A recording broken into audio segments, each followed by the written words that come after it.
Así de pie, hermanos, vamos a hacer una oración. Te damos gracias, Padre, por concedernos estar en este lugar nuevamente y también, Dios, por tu palabra. Sabemos que tú hablarás a nuestro corazón, Señor, y nos fortalecerás, nos alimentarás, Señor. Gracias por tu palabra, Señor. La tenemos aquí para meditar en ella. Así que te rogamos que eso que el Espíritu Santo quiere decirnos en esta tarde, Señor, sea claro a nuestras mentes, que podamos aprender, Señor, del apóstol, lo que tú hiciste, lo que tú, Señor, realizaste, mi Dios, y de por qué nosotros debemos mantener nuestra fidelidad, Padre Santo, ante ti. Así pues, Señor, ponemos nuestras vidas en tus manos, dándote las gracias en el nombre de Cristo Jesús. Amén. Tomen sus lugares, mis hermanos, por favor.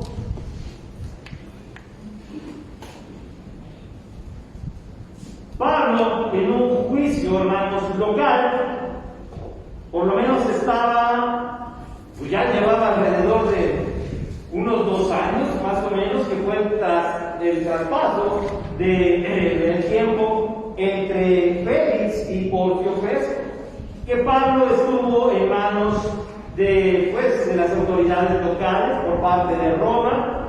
Y bueno, sabemos el pasaje, hace 8 días nos aclaraba que lo que hacía Félix era pues esperar una oportunidad de fianza, de poder decirle a las personas que estaban a favor del apóstol que pudieran ellos pues pagar un dinerito, darle a Félix una lanita, y no porque no tuviera, pero entendemos, hermanos, por los relatos históricos universales, que no era una persona muy leal, que sí era muy dada al dinero, así que empieza a evadir, no hace nada, no levanta juicio, solo da un seguimiento audible. ¿Por qué? Porque su esposa, recordemos, hermanos, Drusila era una mujer judía, y él tuvo acceso, por lo menos Félix, a escuchar a Pablo por alrededor de 2 años, escuchándolo, y lo hacía subir. Pablo habla acerca de la voluntad de Dios, de la justicia, de la templanza, hermanos, pero también del juicio de Dios. Y ahí fue donde Félix dijo, no, aquí yo no, ¿verdad?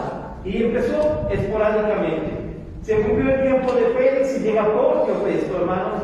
Y bueno, Pablo sigue. Félix dijo, por cualquier cosa con los judíos, como ya sabemos que son medio rebelones los judíos, recordemos que había un grupito armado ahí muy fuerte, que eran los celotes, con Z, celotes, no con C de celos, ni nada más E, ¿verdad? De elotes. Eran celotes. Y lo que hacían, hermanos, es que ellos buscaban una revolución a la primera oportunidad. Entonces, cuando Pablo es llevado a juicio, se le demuestra que no tiene nada que ver con nada de eso. Simplemente fue llevado por una provocación en el templo. Son los romanos, hermanos, la autoridad romana la que les salva de manos de los judíos. Los judíos tenían su complot para matar a Pablo. Su sobrino revela en secreto y Pablo es resguardado, es llevado a Cesarea. Ahí sigue Pablo. Llega Porcio Festo, dice aquí el versículo 1, llegando pues Festo a la provincia, subió de Cesarea a Jerusalén 3 días después. Llegó a Cesarea, que era donde estaba el cuartel, pues, y se dirigió a Jerusalén. Y los principales sacerdotes y los más influyentes, versículo 2, de los judíos, se presentaron ante él contra Pablo y le rogaron. Miren estos padres, ya no llegan por una exigencia, ahora ya es un ruego. Recordemos que ya pasaron 2 años, pero a ellos no se les ha olvidado que quieren la vida de Pablo.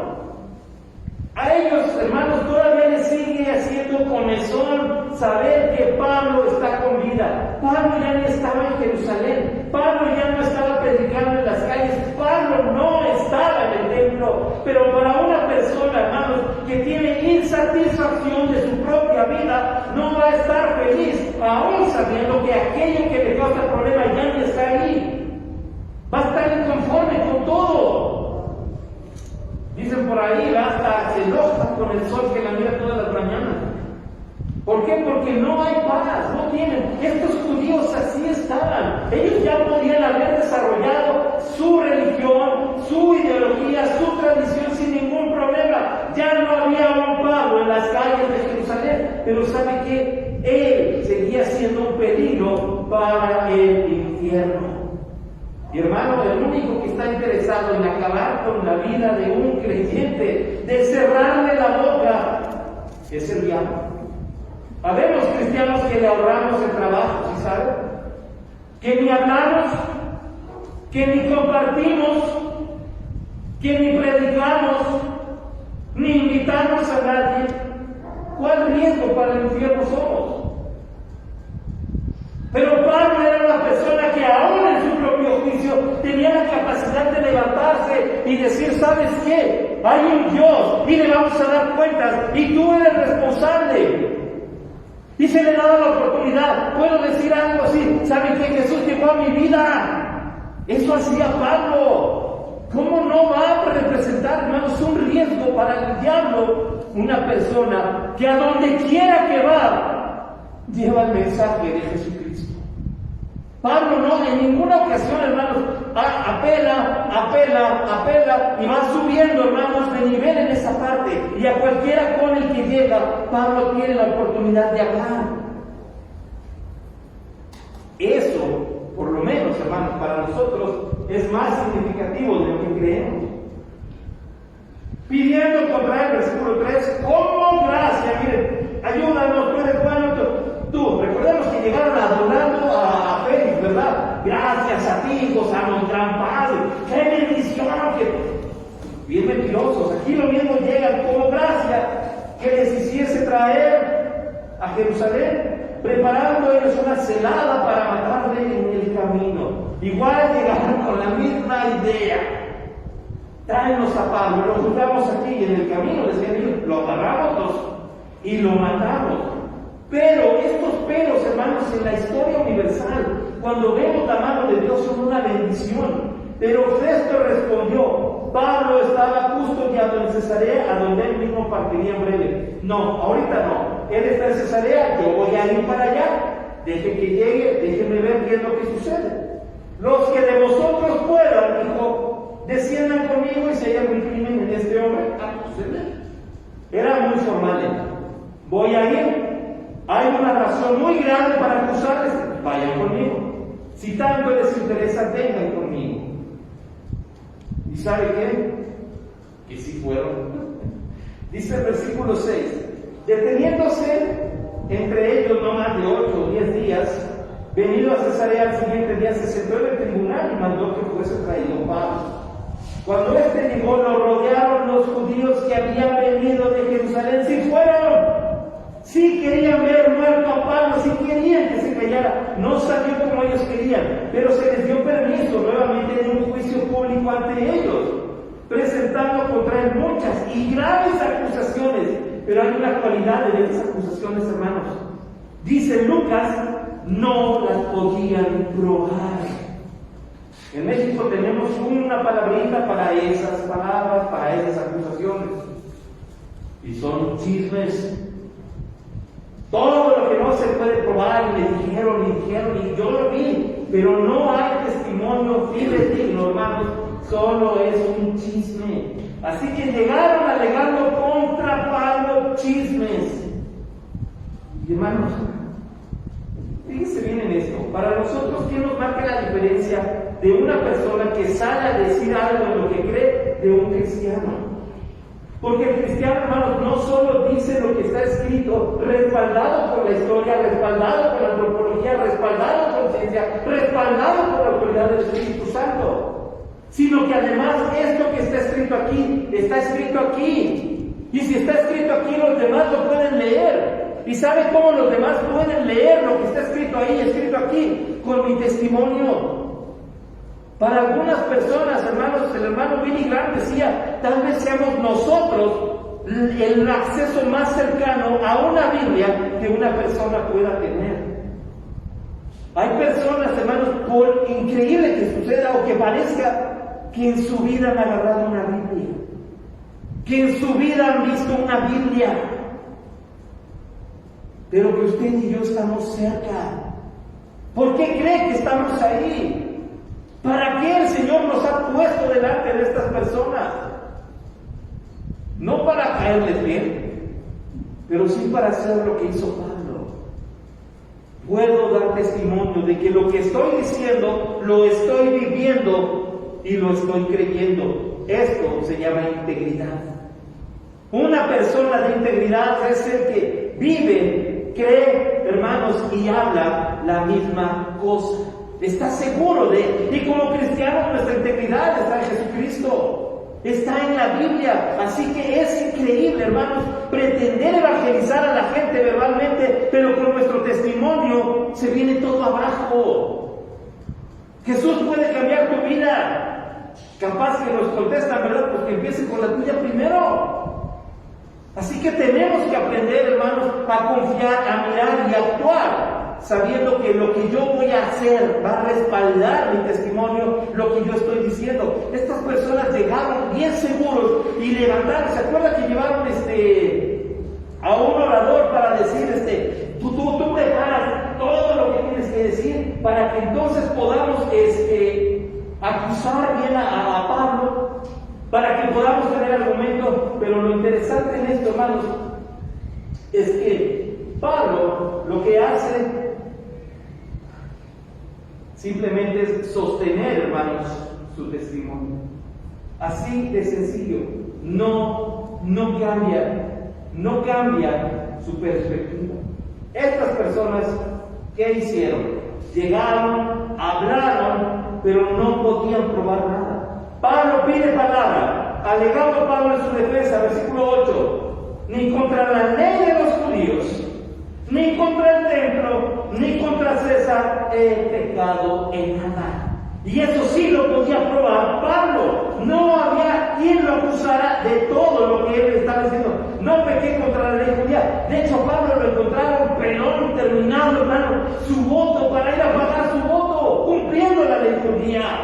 Lo encontraron en el templo dando la ofrenda para el templo. Y no lo encontraron en un movimiento de sedición en contra de Roma. Entonces, para Festo está fácil y difícil. Dice aquí, versículo 9, pero Festo, queriendo congraciarse con los judíos, mire ese temor increíble por conocer al pueblo judío, respondió a Pablo y dijo, ¿quieres subir a Jerusalén y allá ser juzgado de estas cosas delante de mí? Él está diciendo una cosa, yo voy a dar fe, yo voy a juzgar, no ellos.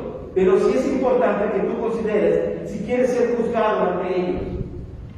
Hermanos, Pablo es probable que haya visto de lejos el juicio al Señor Jesús. Pablo vio el juicio, hermanos, para Esteban. Y Pablo estaba siendo testigo, hermanos, en primera instancia de un juicio ante los judíos. La razón, él era cristiano. Entonces Pablo sabía lo que iba a pasar si caía en manos de los judíos. Y es interesante porque se acuerda que Agabo, cuando se amarró las manos, le dijo, te van a entregar en manos de los gentiles. Pablo está en manos de los gentiles. Y lo interesante es que es ahí donde está seguro, donde Dios mantenía la seguridad y la integridad. Hermanos, el plan de Dios va más allá de lo que nosotros podamos imaginar. Porque aún cuando nosotros pudiera parecernos incongruentes las dificultades de la vida, la mano de Dios va a seguir presente y va a seguir guardándonos, hermanos, aún en las circunstancias más increíbles. Por eso Dios es Dios, y aunque nosotros no tengamos la visión de darnos cuenta, hermanos, Dios tiene la vida de su pueblo segura en sus manos. No importa lo que está pasando, el Señor sigue cuidando de su pueblo. Pablo quiere decir a Jerusalén y ser juzgado allá. Pablo sabía lo que iba a pasar. Dice Pablo, versículo 10, ante el tribunal de César estoy, donde debo ser juzgado. A los judíos no les he hecho ningún agravio, como tú sabes muy bien. Porque si algún agravio o cosa, alguna digna de muerte he hecho, no rehuso morir. Pero si nada hay de las cosas que estos me acusan, nadie puede entregarme a ellos. A César apelo.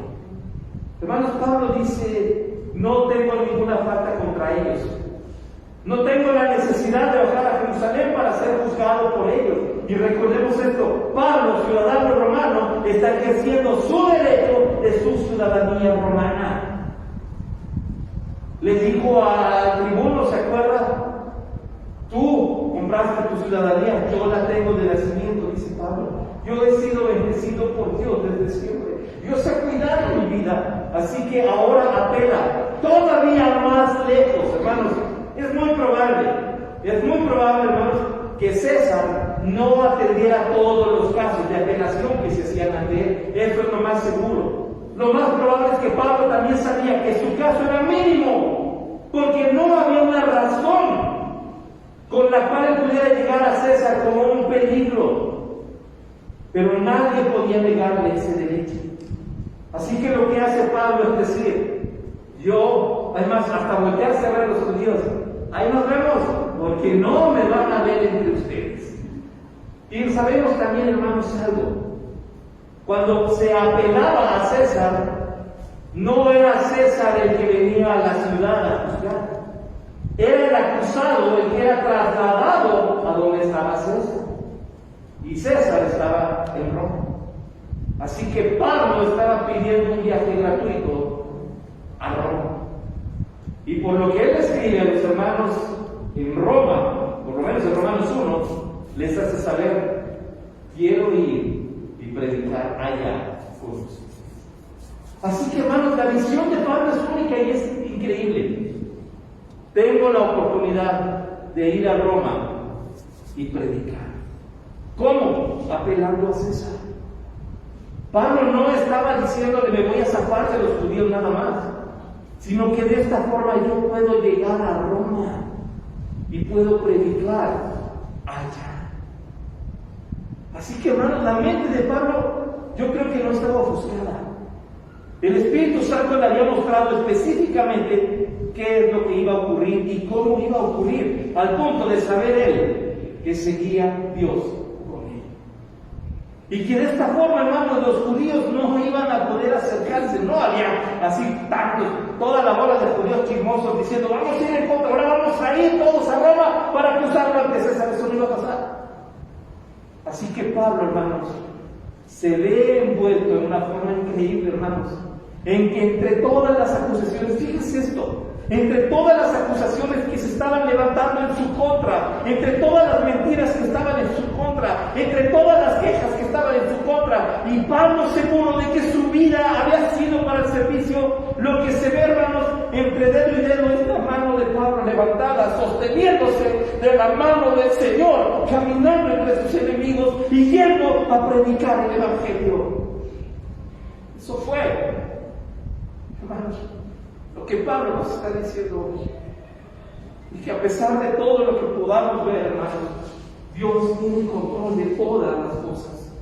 Entonces Festo, habiendo hablado con el consejo, respondió: a César has apelado, a César irás.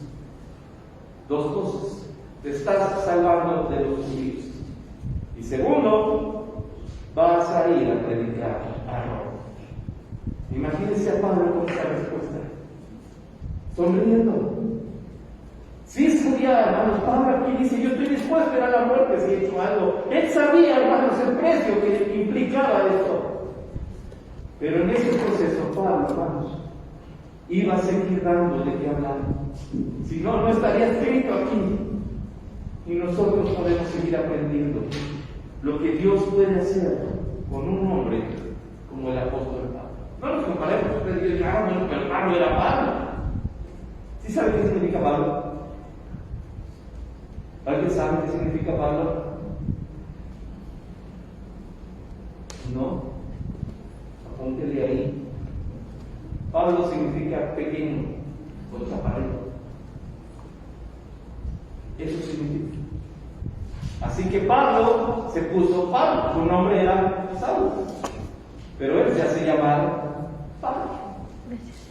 Así que en ese pequeñito hombre, en ese hombre chaparrito, hermanos, Dios estaba escribiendo su gracia, su poder, su misericordia, al punto, hermanos, de que hoy estamos hablando de lo que hizo Dios a través de él y lo que puede hacer Dios en nosotros. Así que no dejemos, hermanos, que ninguna circunstancia nos venza. Por el contrario, Dios está por encima de César. Dios está por encima de todo. Sigamos confiando. ¿Sí? Padre, te damos gracias por tu bendita palabra y porque nos permite, Señor, meditar en ella. Permítenos tener la fidelidad y la integridad del apóstol. Y a donde vayamos, con quien estemos, que nuestro testimonio dé muestras de tu verdad.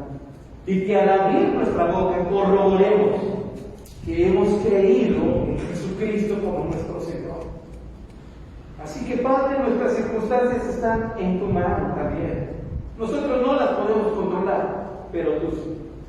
Así que nuestra confianza no está en lo que podemos hacer, ni en las cosas que pasan. Nuestra fe está puesta en ti, Señor. Y entonces podemos enfrentarlo todo. Gracias por amarnos, Señor. Y gracias por tu palabra. En el nombre de Cristo Jesús. Amén. Vamos a abrir, hermanos, nuestras Biblias también ahí un poquito más adelante para participar en la cena del Señor. Primera carta del apóstol Pablo a los